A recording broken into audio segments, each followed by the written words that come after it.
एक बार एक बहुत बड़ा नेता एक साधु के छोटे से आश्रम में गया। उसने साधु के बारे में बहुत सुना था, तो उसके मन में आया कि मैं एक बार जाके देखता हूँ कि लोग उसकी तारीफ क्यों करते हैं। जब वह उस आश्रम में गया तो वहाँ पर एक छोटा सा कमरा था जहाँ पर एक कालीन बिछा हुआ था। वहाँ पर कुछ लोग नीचे बैठे हुए थे और साधु जी सामने बैठे हुए थे। कुछ सवाल जवाब चल रहा था। वह नेता उस आश्रम में आया और उस नेता के साथ में 4 बॉडीगार्ड भी थे और उसकी यह आदत थी कि जहाँ पर भी वह जाता था लोग अपनी जगह से खड़े हो जाते थे और उसकी तरफ देखते थे, हाथ जोड़ते थे और सर झुकाते थे। लेकिन यहाँ पर ऐसा कुछ भी नहीं हुआ।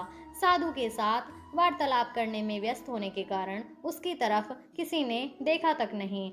तभी नेता को लगा कि यह तो मेरी बेइज्जती हो गई और वह इस बात से गुस्सा हो गया। नेता ने थोड़ा गुस्से से साधु की बात को बीच में काटते हुए कहा कि मैं आपसे कुछ कहना चाहता हूँ। साधु ने उसकी तरफ देखा और बोला, आप थोड़ी देर रुकिए, पहले मैं इनके सवाल का जवाब दे दूं, उसके बाद मैं आपसे बात करता हूँ।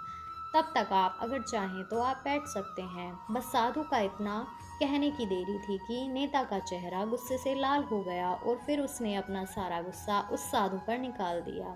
अभी तक वह नेता बहुत तमीज़ से आप करके बात कर रहा था, लेकिन अब वह तू तड़ाक पर उतर आया। नेता ने उस साधु को कहा कि तुझे पता भी है मैं कौन हूँ और तू किससे बात कर रहा है। साधु ने उसकी तरफ देखा और कहा, मुझे इससे कोई फर्क नहीं पड़ता है कि आप कौन हैं, लेकिन आप जो भी हैं, अगर आप चाहते हैं कि मैं आपके सवाल का जवाब दूं या आपसे बात करूं, तो आपको कुछ देर रुकना होगा। और साधु के यह कहते ही नेता गुस्से से पागल हो गया और वही सबके सामने चीखने चिल्लाने लगा, अब मैं तुझे तेरी असली औकात दिखाऊंगा। तूने मुझसे पंगा लेकर ठीक नहीं किया। तुझे पता भी है मैं तेरे बारे में क्या सोचता हूँ। साधु ने फिर से नेता की तरफ देखा और बड़े ही प्रेम से कहा, मुझे इससे कोई फर्क नहीं पड़ता कि आप मेरे बारे में क्या सोचते हैं। आप जो चाहे वह मेरे बारे में सोच सकते हैं। फिर नेता ने उससे कहा कि तू चाहे सुनना चाहता है या नहीं, लेकिन मैं तुझे यही सबके सामने बताऊंगा कि मैं तेरे बारे में क्या सोचता हूँ। तू कोई साधु नहीं है, तू तो एक घटिया इंसान है।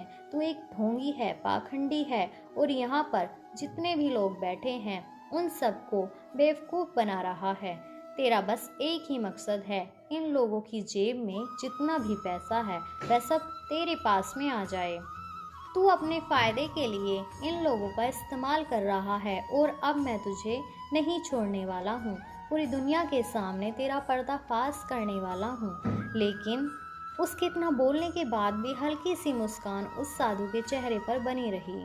यह देखकर वह और भी तिलमिला गया और उसने कहा, अब बहुत हो गया, अब मैं यहाँ 1 मिनट भी नहीं रुकने वाला। लेकिन अभी भी तेरे पास मौका है। अगर मुझसे माफ़ी मांगनी है या मुझसे कुछ कहना है तो कह सकता है। इतना सब होने के बाद भी साधु के चेहरे पर एक मुस्कान बनी रही और वह बिल्कुल शांत रहा। और फिर उन्होंने अपनी आंखें बंद करीं और फिर साधु ने अपनी आंखें खोली, हाथ जोड़े और कहा कि मुझे आपसे कोई गिला शिकवा नहीं है। आपके लिए मेरे मन में कोई भी गलत ख्याल नहीं है।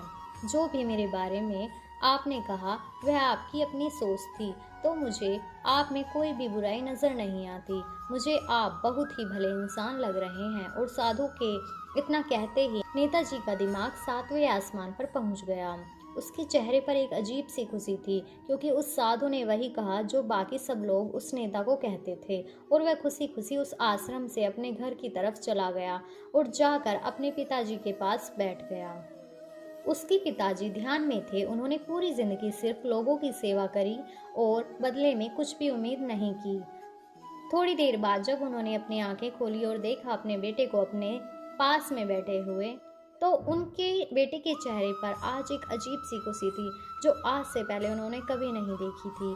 फिर उसने एक एक करके सब कुछ बताया कि आज क्या हुआ, किस तरह से वह आश्रम गया और वहाँ पर क्या हुआ, उसने क्या कहा और साधु जी ने क्या कहा। उसके पिताजी ने पूरी बात सुनी तो थोड़ा सा मुस्कुराए और अपने बेटे को देखकर बोले कि उन्होंने तुम्हारी तारीफ नहीं करी क्योंकि उन्होंने वह नहीं कहा कि जो तुम हो, उन्होंने वह कहा है कि जो वह खुद हैं। और तुमने जो भी कुछ कहा वो नहीं कहा कि जो वो हैं, बल्कि तुमने वह कहा है जो तुम खुद हो। यही बात वेदों में भी कही गई है, यथा दृष्टि तथा सृष्टि। यह दुनिया तुम्हें वैसी नहीं दिखती जैसी यह दुनिया है, यह दुनिया वैसी दिखती है जैसे तुम खुद हो। जिसकी नज़र जैसी है उसके लिए यह दुनिया वैसी ही है। तो अगर तुम अपनी दुनिया को बदलना चाहते हो तो सिर्फ इसका एक तरीका है, अपनी नज़र को बदलो।